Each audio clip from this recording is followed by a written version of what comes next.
Trust me, পই পই করে হিসাব রাখতে হবে যে আপনার দুঃসময়ে কে ছিল না। পই পই করে হিসাব রাখবেন, ডায়েরিতে দরকার লাগলে লিখে রাখবেন যে কখন চারানা চেয়েছিলাম, একটা সাপোর্ট চেয়েছিলাম, কে দেয় নাই আর কে দিয়েছে। যারা দিয়েছে তাদেরকে মাথায় তুলে রাখবেন, আর যারা দেয় নাই তাদেরকেও কাছে রাখবেন, because you must keep your enemies closer. খুব কাছে রাখতে হবে যে কে কি।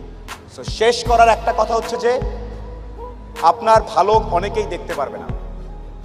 মানুষজন কখনোই, যত টাকাই হোক, যত ক্ষমতাশালী হোক, দিন শেষে একলা। যত কোটিপতি যাই হোক, দিন শেষে সে একলা। দিন শেষে তার নিজের কাছে নিজের আনন্দ না থাকলে কোনো লাভ নেই। আর আরেকটা কথা বলি, আপনি হয়তো যাচ্ছেন এলাকার সামনে দিয়ে, বিশাল 3 তলা বাড়ি, আপনার মনে হচ্ছে ওই লোকটা মনে হয় সবচেয়ে ভালো আছে। কথাটা মিথ্যা। দেখা যাবে ওই লোকের আইদার ফ্যামিলিতে প্রবলেম, নাহলে পাকস্থলিতে প্রবলেম, নাহলে 4টা মামলা খায় আছে, নাহলে পলিটিক্যাল কোনো ইস্যুস। সবাই ঝামেলায় আছে পৃথিবীতে।